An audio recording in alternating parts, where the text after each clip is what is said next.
Hello, my name is Scott Walker. Today is World Bipolar Day, and in case you don't know me, I live with bipolar disorder. I have since the year 2000, and I've been a mental health advocate since 2014. And during this live video, I'm going to share about how a few quick tools about how to best support someone living with bipolar disorder.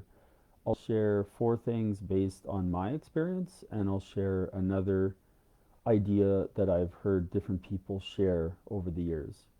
And these might all seem very simple, but they can make a profound difference in the person's life, someone that you care about that lives with bipolar disorder.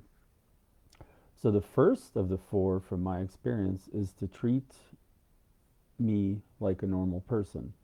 That might sound obvious, but I do know people and have heard of many people over the years that as soon as they disclosed that they had been diagnosed with bipolar disorder, that people walked around them with eggshells and were really careful what they said around them and all of that sort of thing. And I've been really fortunate and grateful that uh, many people in my life have treated me like a normal person, even though they know that I live with bipolar disorder. And I know even the odd time when I've disclosed to some random stranger that I live with bipolar disorder, I've heard a few times they've told me, "Oh, you look normal." It's like, okay, what is normal supposed to look like? I'm not sure. So that's the first one. The second one is to check on them if they don't hear from you in a while or as often. I know there's been times in my life when I've been struggling with depression, and I've had a friend just text me or call me or email me and essentially say, "Hey, just checking in, seeing how you're doing, haven't heard from you in a while." And by saying in that way, it's not judging, it's not insinuating that the person is depressed or really struggling or having mental issues. However, it's really caring and thoughtful to receive those check-in messages, and personally, I think that's good for anyone to do for any person. But there's been a few times when I have received that sort of message from a family member or friend, and it's made me realize that, oh, I am slightly depressed right now, and I've had a conversation with them about that, and it's been very beneficial.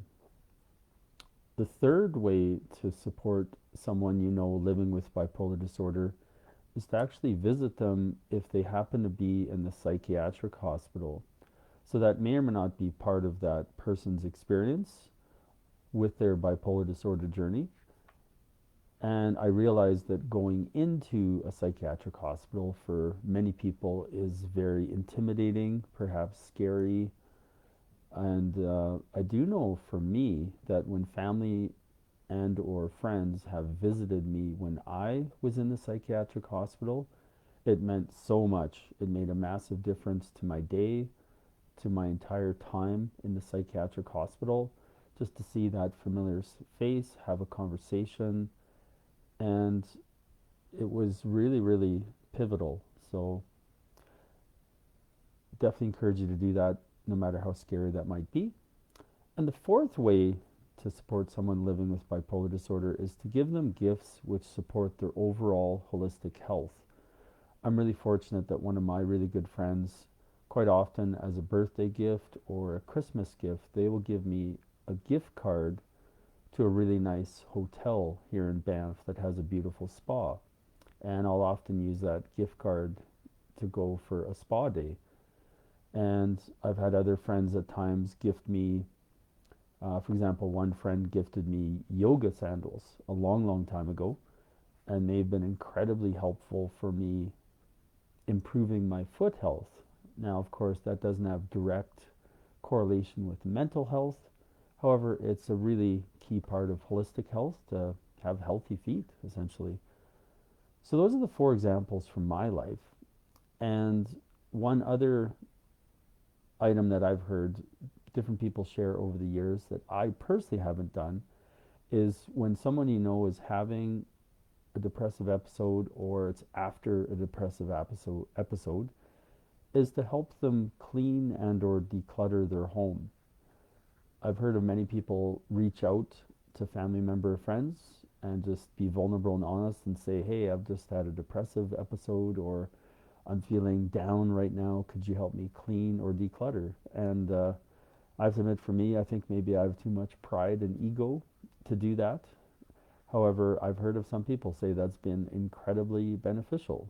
So those are just a few ideas, and I'm optimistic that some of these may be of benefit, and there's many, many more ways to support people living with bipolar disorder. I just thought I'd share a handful here today in this short video. So if you found value from this video, consider sharing this with someone you know that lives with bipolar disorder. Thank you so much for watching. Take care and be well.